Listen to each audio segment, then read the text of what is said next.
सन 1968 में वियतनाम युद्ध के समय दो अमेरिकी सैनिक तूफान के बीच जंगल में फंस जाते हैं। उनका लीडर रेडियो पर मदद मांगता है और बताता है कि पूरी टीम से उनका संपर्क टूट गया है। तभी अचानक दूसरा सैनिक चीखता है और पेड़ों के बीच गायब हो जाता है। लीडर डरकर गोलियां चलाता है लेकिन उसे कुछ नहीं दिखता। घबराकर वो भागने लगता है और झाड़ियों में कुछ हिलता हुआ देखता है। तभी एक डायनासोर कूद कर आता है और उसे मार डालता है। अब अगली सुबह अमेरिकी कैंप में एक वियतनामी औरत सैनिकों को समझाने की कोशिश करती है कि एक पंखों वाला शैतान उसके पति को उठा ले गया, लेकिन कोई उसकी बातों पर यकीन नहीं करता। तभी पता चलता है कि एक ट्रक पकड़ा गया है जिसमें अजीब कंटेनर रखे हैं और जांच में खतरनाक रेडिएशन निकलता है। आसपास बम धमाके भी होते हैं। एक सैनिक कर्नल जेरिको को ट्रक और गायब हुई टीम की सूचना देता है। जेरिको तय करता है कि अब उसे वल्चर स्क्वाड को बचाव मिशन पर भेजना होगा। उधर वल्चर स्क्वाड दुश्मन के कैंप में चुपके से घुस रहा है और वो पीछे से दो पहरेदारों को दबोच लेते हैं और दूर बैठे स्नाइपर्स वॉच टावर पर तैनात आदमियों को मार गिराते हैं। अब टीम अचानक हमला करने के लिए आगे बढ़ती है और गोलीबारी शुरू हो जाती है और जो भी दुश्मन सामने आता है उन्हें मार गिराया जाता है। स्नाइपर्स कवर देते रहते हैं इसलिए पूरा इलाका साफ करने में उन्हें ज्यादा समय नहीं लगता। बाद में वो कैदियों को देखते हैं और पाते हैं कि 3 अमेरिकी पहले ही मारे जा चुके हैं, लेकिन 2 जिंदा है जो पिंजरे में बंद है।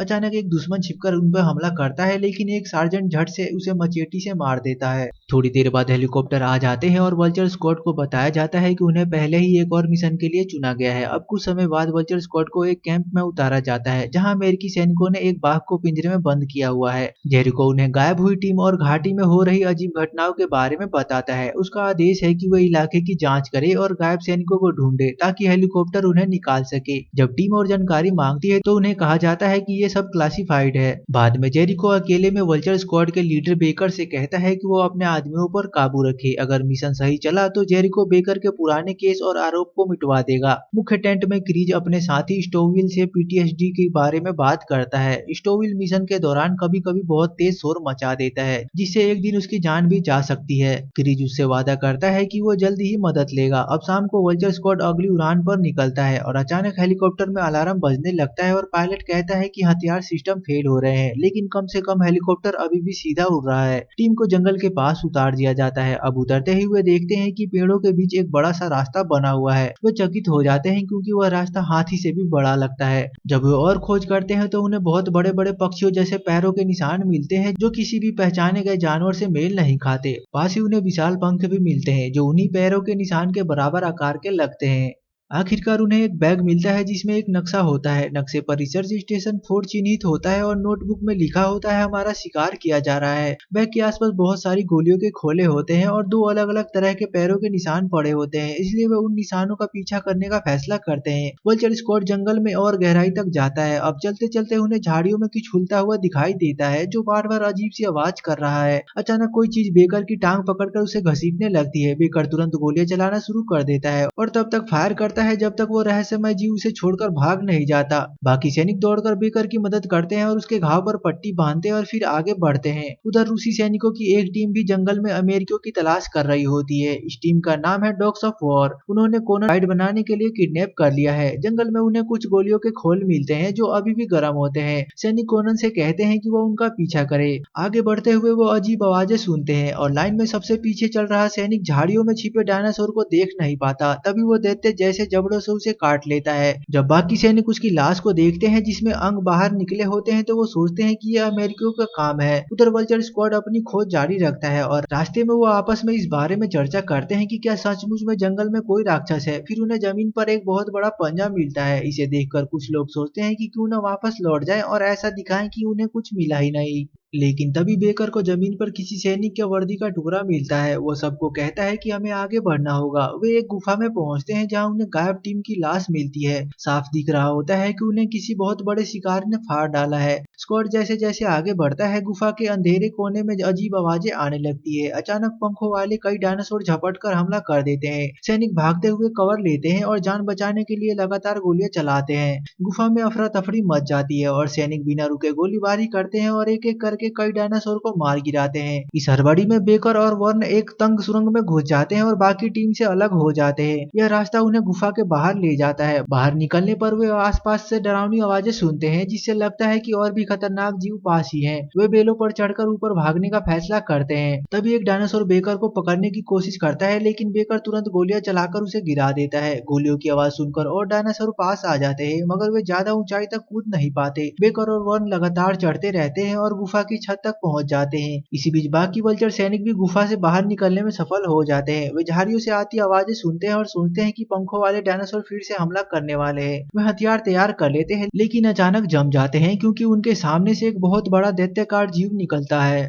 थोड़ी देर तक निशान का पीछा करने के बाद बेकर और वर्न एक खुले मैदान में पहुंचते हैं और दंग रह जाते हैं। वहां जमीन पर एक विशाल डायनासोर सो रहा होता है, जिसके चारों ओर उसके शिकार की हड्डियां बिखरी होती है। अचानक उस सोए हुए डायनासोर के पीछे से उसके 3 बच्चे निकलते हैं और इंसानों पर आवाज करने लगते हैं। उनकी आवाज से डायनासोर की मां जाग जाती है। बेकर और वर्न को जान बचाने के लिए दौड़ना पड़ता है और भागते भागते वे बीच बीच में मुड़कर डायनासोर के चेहरे पर गोलियां चलाते हैं, जिससे उसकी गति धीमी हो जाती है। वे झाड़ियों में छिपे रहने की कोशिश करते हैं, लेकिन डायनासोर उन्हें फिर से ढूंढ लेता है। सुबह बाकी वल्चर सैनिक नदी पार करके थोड़ा आराम करते हैं और वो बेकर और वर्न की चिंता करते हैं, लेकिन वापस गुफा में लौटना नहीं चाहते क्योंकि वहां बहुत खतरा है। तभी अजीब आवाजें सुनकर वे फिर से आगे बढ़ने को मजबूर हो जाते हैं। उधर बेकर और वर्न अब भी उस विशाल डायनासोर से भाग रहे होते हैं और घाटी में लुढ़कते गिरते नीचे पहुंच जाते हैं। बहुत दौड़ने के बाद वो एक गिरे हुए पेड़ के पीछे छिप जाते हैं और बेकर उस जानवर को भटकाने के लिए एक ग्रेनेड फेंकता है और फिर दोनों फिर से भागते हैं। आखिरकार वो एक चट्टान के किनारे पहुंचते हैं और पानी में छलांग लगा देते हैं। डायनासोर भी उनका पीछा करते हुए गिर जाता है और नदी में वर्न बेहोश हो जाता है, इसलिए बेकर उसे उठाकर किनारे तक लाता है और डायनासोर तैरकर दूसरी दिशा में चला जाता है। इसी बीच उसके पास सोफिया आती है और वो बेकर की मदद करती है और वर्न को होश में लाती है। सोफिया उन्हें बताती है कि शायद उनकी बाकी टीम अब जिंदा नहीं है और वह दोनों को अपने लैब में चलने का निमंत्रण देती है। इसी बीच जंगल में आगे बढ़ते हुए दोनों समूह तरह तरह के रंगों और आकारों वाले डायनासोर से टकराते हैं, लेकिन वे चुपके से निकलकर उनसे बचने की कोशिश करते हैं।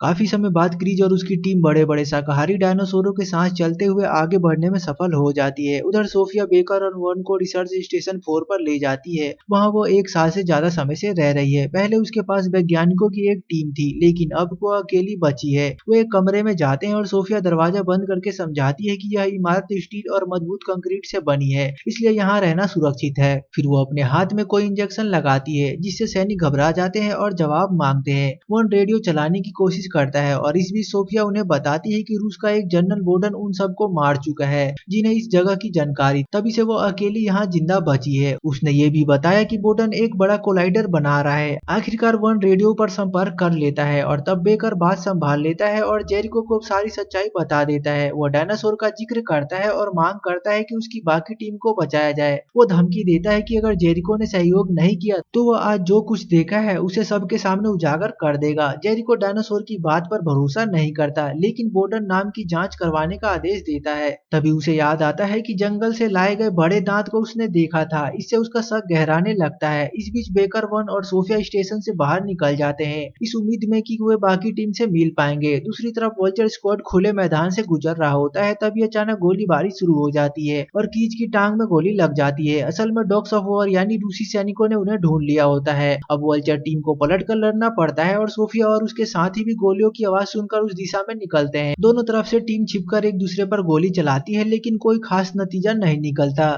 अचानक लड़ाई बीच में रुक जाती है क्योंकि आसमान से कई बड़े उड़ने वाले डायनासोर नीचे आते हैं। सैनिक घबराकर उन पर गोलियां चलाने लगते हैं और साथ ही छिपने की कोशिश करते हैं। एक डायनासोर सीधे एक रूसी सैनिक के सामने उतरता है और अपनी चोंच से उसका पेट फाड़ देता है। बाकी सारे डायनासोर उस पर टूट पड़ते हैं और वही उसका मांस खाने लगते हैं। इस मौके का फायदा उठाकर दूसरे सैनिक भाग निकलते हैं। वल्चर टीम घायल क्रीज को उठाकर जंगल की तरफ ले जाती है, जबकि बचे हुए 2 रूसी सैनिक डायनासोरों पर गोलियां चलाते रहते हैं ताकि वो पास ना आ सके। थोड़ी देर बाद वे कोनर से फिर से मिल जाते हैं। काफी दूर जाने के बाद वल्चर टीम रुककर क्रीज के जख्म पर पट्टी बांधती है। तभी बेकर वन और सोफिया भी वहां पहुंच जाते हैं। वल्चर सैनिक सोफिया पर भरोसा नहीं करते क्योंकि वह भी रूसी है। उसी समय छोटे छोटे डायनासोर झाड़ियों से निकलकर चारों तरफ से उन्हें घेर लेते हैं। वे पेड़ों पर चढ़कर भी पास आने लगते हैं। सैनिक तुरंत फायरिंग शुरू कर देते हैं और कई डायनासोर को मार गिराते हैं, लेकिन उनकी संख्या बढ़ती जाती है। इस अफरा तफरी में एक डायनासोर पीछे से क्रीज पर हमला कर देता है और उसे घसीट कर दूर ले जाता है। कुछ देर बाद वो क्रीज को एक पेड़ के पास छोड़ देता है, जहाँ और डायनासोर उसे घेर लेते हैं। क्रीज पास ही एक टहनी उठाकर उनसे लड़ने की कोशिश करता है, तभी एक डायनासोर ऊपर से उस पर झपटता है, लेकिन क्रीज उसे धक्का देकर गिरा देता है और खड़ा हो जाता है, पूरी तरह लड़ने के लिए तैयार। लेकिन तभी कुछ अजीब होता है, सारे छोटे डायनासोर अचानक डरकर भाग जाते हैं। क्रीज को लगता है कि खतरा टल गया है, मगर तभी असली खौफ सामने आता है, एक विशाल शिकारी डायनासोर, जिसकी वजह से बाकी सब भाग गए थे। वह देखते क्रीज पर हमला करता है और उसे बार बार पैरों से दबाता है और झकझोरता है, जिससे क्रीज का जख्म और गहरे हो जाते हैं।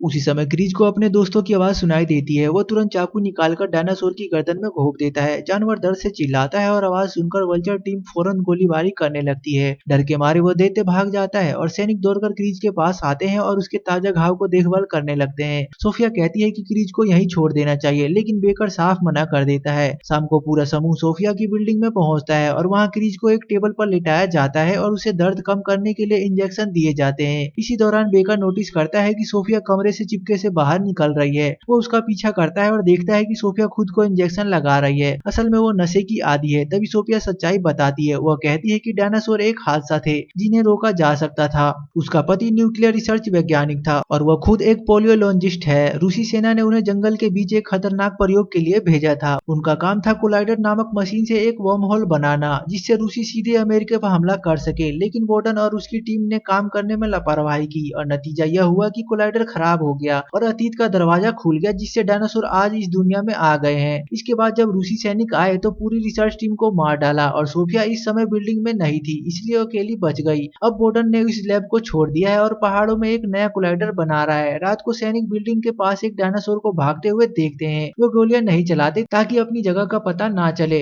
लेकिन डायनासोर एक खिड़की से अंदर घुसने की कोशिश करता है। मजबूर होकर सैनिक उसके सिर पर गोली मार देता है, लेकिन शोर सुनकर और डायनासोर भी आ जाते हैं और वल्चर टीम तुरंत खिड़कियों पर अपनी पोजीशन ले लेते हैं और लगातार कई मिनटों तक फायरिंग करते हैं। आखिरकार सारे जानवर भाग जाते हैं और बिल्डिंग फिर से शांत हो जाती है। जब दरवाजे पर कोई जोर जोर से धमकाने लगता है तो सैनिक उस पर गोली चलाते हैं, लेकिन डायनासोर फिर से खिड़की से अंदर घुसने की कोशिश करता है। सारे सैनिक उसी पर ध्यान देते हैं, तभी दूसरा डायनासोर दरवाजा तोड़कर अंदर घुस आता है। वल्चर सैनिक मिलकर पूरी ताकत लगाते हैं और उस जानवर को धक्का देकर बाहर निकालते हैं, फिर दरवाजा बंद कर देते हैं। लेकिन एक और डायनासोर शीशे से छत के अंदर चढ़ जाता है और सीट मारकर उसे तोड़ देता है। सैनिक उस पर भी गोली चलाते हैं, लेकिन इतने सारे डायनासोरों से एक साथ लड़ना नामुमकिन हो जाता है। सोफिया बताती है कि पीछे एक दरवाजा है जिससे भागकर सीधे डॉक तक पहुंचा जा सकता है। कीज समझ जाता है कि अब वो बच नहीं पाएगा, इसलिए वो अपने दोस्तों से कहता है कि उसे यहीं छोड़कर चले जाएं। स्टोवल उसे छोड़ने से पहले आखिरी सिगरेट उसके साथ पीता है और फिर बाकी सब भाग जाते हैं। जैसे ही डायनासोर अंदर आते हैं, क्रिस 2 ग्रेनेड एक्टिवेट करता है। डॉक पर बाकी सैनिक जबरदस्त धमाके देखते हैं और अपने दोस्त को शौक मनाते हुए नाव पर सवार हो जाते हैं। अब अगली सुबह नाव नदी में चल रही होती है और बेकर अपनी टीम को दूसरे कोलाइडर के बारे में बताता है और सब तय करते हैं कि उसे नष्ट करना होगा। सोफिया उन्हें चेतावनी देना चाहती है, लेकिन अचानक नशे की वजह से बेहोश हो जाती है। जब वो होश में आती है तो बताती है कि कोलाइडर पर बम गिराना गलत होगा, क्योंकि इससे पूरी दुनिया तबाह हो सकती है। इसके बजाय उसे सिर्फ बंद करना होगा। सैनिक आसपास मौजूद डायनासोरों को देखकर हैरान रह जाते हैं। इसी दौरान सोफिया एक और इंजेक्शन चुराने की कोशिश करती है। सैनिक उसे रोकते हैं और धक्का मुक्की में सिरिंज गिर जाती है। तभी पानी से एक डायनासोर उछलकर आता है और उस सिरिंज को पकड़कर निकल जाता है। बेकर गुस्से में सोफिया को डांटता है और उसे नशे से लड़ने के लिए सिगरेट देता है। इस बीच स्टोवल उस पानी वाले डायनासोर को देखता है जो किनारे पर जाकर छोटे डायनासोर को खा रहा होता है। स्टोवल उसे गोली मारना चाहता है, लेकिन बाकी सैनिक उसे रोक देते हैं। इसके बाद स्टोवल गहरी सोच में पड़ जाता है और खुद को खत्म करने का विचार करने लगता है।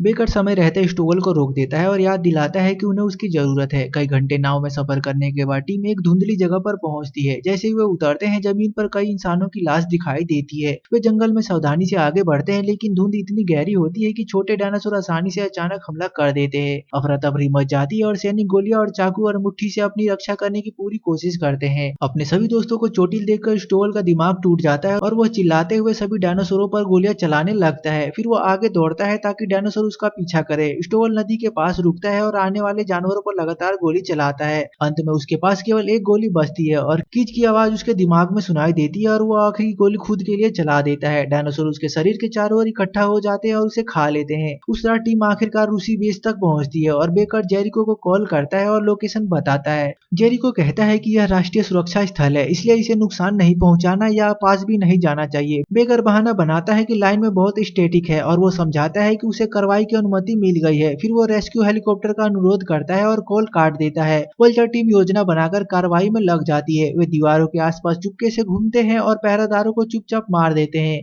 जरूरत पड़ने पर उसके सिर भी काट देते हैं। अधिकांश वल्चर सैनिक आगे बढ़ते रहते हैं और रूसी सैनिकों को खत्म करते हैं। इस बीच सोफिया और बेकर मुख्य क्षेत्र की तरफ चुपके से बढ़ते हैं और वे पाते हैं कि बचे हुए रूसी सैनिक वापस आ गए हैं। कुंडन जो बोडन से नफरत करती है क्योंकि उसने डायनासोरों को उसके देश में आने दिया, वो वहां मौजूद है। जो कुछ हुआ उसके बाद डॉग्स यानी इस रूसी सैनिक भी बोडन से खुश नहीं थे और लगभग गोली चला देते हैं, लेकिन बाकी सैनिक उन्हें रोककर दूर ले जाते हैं। वल्चर टीम कैंप के चारों ओर विस्फोट सेट करने लगती है। इस बीच सोफिया और बेकर दो पहरेदारों को चुपके से गिरा देते हैं और डॉग्स को आजाद कर देते हैं। डॉग्स उनकी योजना सुनते हैं और मदद करने के लिए तैयार हो जाते हैं। उधर कुछ रूसी सैनिक एक छोटे डायनासोर को देखते हैं और तुरंत उसे गोली मार देते हैं। बोडन उन्हें डांटता है और जल्दी ही सभी समझ जाते हैं कि क्यों। बच्चों के माता पिता गुस्से में दहाड़ते हैं और शव को देखकर अपना क्रोध निकालते हैं। गुस्साए हुए डायनासोर बेस की तरफ भागते हैं और रास्ते में आने वाले सब कुछ को नष्ट कर देते हैं। जो सैनिक उन्हें रोकने में असफल होते हैं उन्हें मार दिया जाता है। डायनासोर लोगों को खाते हैं और अपनी पूंछ से चारों ओर वार करते हैं और अपने विशाल पंजों से वाहनों को कुचल देते हैं। जल्दी ही बाकी सैनिक डरकर भागने लगते हैं। डायनासोर अपने बड़े जबड़ों से उन्हें पकड़ लेते हैं जैसे वो खेल रहे हैं और एक दूसरे पर लाश को फेंकते हैं। बोडन किसी बिल्डिंग में छिपने भागता है और बेकर की टीम उसका पीछा करती है, लेकिन डायनासोर हमेशा उनके रास्ते में आ जाते हैं। वे छिपकर एक मौका पाते हैं और अंदर घुसने की तैयारी करते हैं। इस अफरा तफरी में कोंडन पहचान जाती है कि वल्चर मिलर वही आदमी है जिसने उसका परिवार मारा था। वो उस पर झपटती है और दोनों के बीच जबरदस्त लड़ाई होती है। लड़ाई के दौरान डायनासोर पास आता है तो दोनों एक वाहन के नीचे छिप जाते हैं। जैसे ही डायनासोर टैंक और अन्य वाहनों को नष्ट करना शुरू करता है, मिलर कोंडन से लड़ता है और उसे धक्का देकर नीचे हटा देता है। वो भागने की कोशिश करता है, लेकिन कोंडन फिर से उस पर कूदती है और उसे चाकू से हमला करती है। मिलर अपने पिछले युद्ध के कृत्यों पर पछताता है और माफी मांगता है। फिर वो बम सक्रिय कर देता है और विशाल धमाका मिलर और कोंडन को मार देता है और डायनासोर डरकर भाग जाते हैं। भवन के अंदर बेकर की टीम एक लैब में पहुंचती है और उस वैज्ञानिकों को मार देती है जो उन्हें रोकने की कोशिश करता है। यह देखकर बाकी वैज्ञानिक रास्ता छोड़ देते हैं। सोफिया कोलाइडर को निष्क्रिय करने का काम शुरू कर देती है। जल्दी ही बाकी वल्चर सैनिक भी वहां पहुंचते हैं, लेकिन उनकी बैठक में बोडन अचानक हाथ में बंदूक लेकर आता है। बेकर पहले ही उसे गोली मार देता है और सोफिया उसे थूक कर छोड़ देती है क्योंकि वह खुद को बड़ा दिखाना चाहती है और मारना नहीं चाहती। इसके बाद सोफिया एक केबल को काट देती है और बिल्डिंग की बिजली चली जाती है। आपातकालीन जनरेटर से रोशनी वापस आती है, लेकिन वे देखते हैं कि बोडन अब गायब है। तभी बेस पर कई डायनासोर आ जाते हैं और सभी शवों पर हमला कर देते हैं। वे निकास सुरंग को भी बंद कर देते हैं। वल्चर सैनिक दो स्मोक ग्रेनेड फेंक कर डायनासोर का धीमा कर देते हैं और गोलीबारी शुरू कर देते हैं, लेकिन डायनासोर की संख्या बहुत अधिक होती है। जल्दी ही वे लैब में घुसकर सब कुछ नष्ट करने लगते हैं। एक डॉग को सेकंडों में मार दिया जाता है। बोडन नियंत्रण पैनल का इस्तेमाल करने की कोशिश करता है, लेकिन जल्दी ही उसे भी डायनासोर खा जाते हैं। बाकी लोग विस्फोट रखकर भाग जाते हैं। डायनासोरों का पीछा रोकने के लिए एक वल्चर पीछे रहकर लगातार गोली चलाता है और अंततः विस्फोट में उसकी मौत हो जाती है। सोफिया बचे हुए लोगों को पीछे के दरवाजे तक ले जाती है। वे तेजी से भागते हैं क्योंकि कुछ डायनासोर अभी भी उनका पीछा कर रहे होते हैं। वे वल्चर टीम के एक सदस्य को पकड़ लेते हैं। उसके दोस्तों को उसे बचाने की इच्छा होती है, लेकिन देर हो चुकी है। वह डायनासोरों द्वारा खा लिया जाता है और बाकी लोग भागने के अलावा कुछ नहीं कर सकते। जल्दी ही वे एक सीढ़ी पाते हैं और बेकर बाकी सबको ऊपर भेज देता है और खुद पीछे रहकर कवर फायरिंग करता है। वो आगे भागता है और डायनासोर उनका पीछा करते हैं। वो पीछे ग्रेनेड फेंकता रहता है, लेकिन यह उन्हें रोकने के लिए पर्याप्त नहीं होता। अंत में डायनासोर उस पर हमला कर देते हैं और बेकर भी मारा जाता है। बाकी टीम देखती है कि डायनासोर उनके पीछे आ रहे हैं, लेकिन वे तेजी से भागकर बाहर पहुंचने में सफल हो जाते हैं। जेरिको हेलीकॉप्टर और पूरी टीम के साथ पहले ही वहां मौजूद होता है। जैसे ही डायनासोर आते हैं, सभी एक साथ फायरिंग करते हैं और हेलीकॉप्टर ऊपर से कवर देते हैं और उड़ने वाले डायनासोरों को मार देते हैं, जो अब लड़ाई में शामिल हो गए थे। लड़ाई में कई सैनिक मारे जाते हैं, लेकिन टीम काफी समय तक बचती है और अपनी जान बचाती है। जल्दी ही वल्चर टीम के विस्फोट बेस को गिरा देते हैं और सभी हेलीकॉप्टर की तरफ दौड़ते हैं और आखिरकार सुरक्षित उड़ान भरते हैं। उड़ान के दौरान जेरिको टीम को डांटता है कि उन्होंने मशीन को नष्ट किया, उसे अमेरिका के लिए चुराने के बजाय। सोफिया बताती है कि अब बहुत देर हो चुकी है। कोलाइडर को नष्ट करने की वजह से डायनासोर जंगल के बाहर भी दिखाई देने लगे हैं और यह दुनिया के लिए भविष्य में खतरनाक साबित हो सकता है। और मूवी यहीं खत्म हो जाती है। अगर दोस्तों मूवी अच्छी लगी तो लाइक और सब्सक्राइब जरूर कर दें।